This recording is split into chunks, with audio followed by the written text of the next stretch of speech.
Now students लेते हैं multiple choice questions. Okay, so the other name of potential difference. अब बच्चों देखिए, पोटेंशियल डिफरेंस का अदर नेम जो होता है वो क्या होता है? क्या पोटेंशियल एनर्जी होता है? No sir.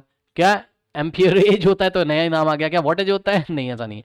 ठीक, तो बच्चा क्या वोल्टेज। अब आप लोग को भी पता है बच्चों कि जैसे मान लीजिए कोई इलेक्ट्रिक सर्किट है, आपने कई बार पढ़ा होगा क्लास में। ठीक, ये देखिए। ओके, तो ये कोई रेजिस्टेंस लगा हुआ है, यहाँ कोई बैटरी है।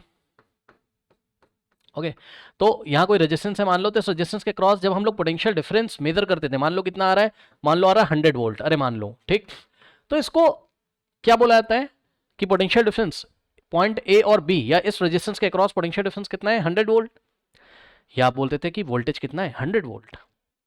ठीक है, तो पोटेंशियल डिफरेंस का ही दूसरा नाम क्या है आपका? वोल्टेज है। ओके, याद रखिएगा। So option C is the correct option. Okay students, note कर लीजिए। नाउ स्टूडेंट्स लेते हैं क्वेश्चन नंबर 28। कह रहा विच स्टेटमेंट और स्टेटमेंट आर करेक्ट। ओके, एक से ज्यादा स्टेटमेंट भी करेक्ट हो सकते हैं, तो आइए देखते हैं। फर्स्ट स्टेटमेंट कह रहा है an ammeter is connected in series. Yes sir, ammeter को सीरीज में लगाते हैं। And voltmeter is connected in parallel. हाँ भाई, ये तो करेक्ट है। फिर सेकंड ऑप्शन कह रहा है ammeter has high resistance. No, ये मैं आपको पढ़ा चुका हूं, एमीटर का रेजिस्टेंस लो होता है, हाई नहीं होता है। तो ये हो गया आपका false statement. Third, voltmeter has low resistance. नहीं नहीं नहीं, वोल्ट मीटर का रेजिस्टेंस हाई होता है, कई बार मैं आपको बता चुका हूं। ठीक, तो ये भी नहीं। ओनली ऑप्शन वन, मतलब statement one is the correct. So option D is the correct option, क्योंकि ऑप्शन डी में बोला गया है कि फर्स्ट स्टेटमेंट ही करेक्ट है। ओके, नोट कर लीजिए। नाउ स्टूडेंट्स क्वेश्चन नंबर 29 कह रहा है which unit could be use to measure current. Current को मेजर करने के लिए बच्चों ऑब्वियसली करंट की एसआई यूनिट क्या होती है? एम्पियर। बस नोट कर लीजिए। नाउ स्टूडेंट्स क्वेश्चन नंबर 29 कह रहा है if the current through a food lamp is, ये फूड लैम्प ही लिखा हुआ है। ओके, अब जैसा भी, flood lamp. Okay okay, not fluid lamp, I am sorry, flood lamp is 5 ampere. Okay बच्चों, सो करंट कितना दे रखा है आपको? 5 ampere. What charge passes in 10 second. So T की वैल्यू कितनी है? 10 सेकेंड। ओके, और चार्ज निकालना है। बहुत इजी क्वेश्चन है बच्चों, कुछ नहीं करना है, फॉर्मूला लगा दीजिए। आई इज इक्वल्स टू क्या होता है? Q by T. क्यू क्या होता है? चार्ज होता है। क्यू की वैल्यू निकालनी है।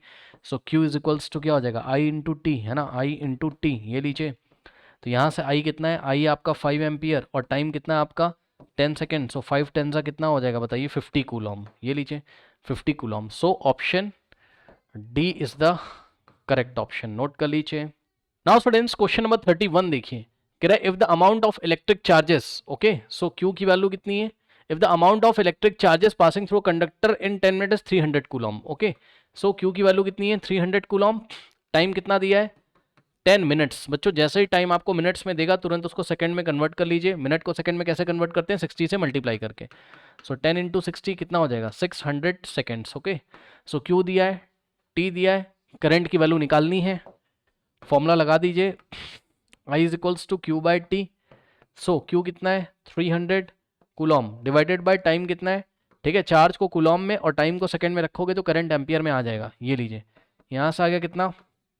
3/6, यानी कि 3 1 जा 3 2 जा, यानी कि 1/2, और 1/2 का मतलब होता है 0.5 ampere. Okay, so option C is the correct option. ठीक है स्टूडेंट्स, तो इस तरीके से इन क्वेश्चंस को हमने यहाँ पे कंप्लीट कर लिया। ठीक है स्टूडेंट्स, नोट कर लीजिए।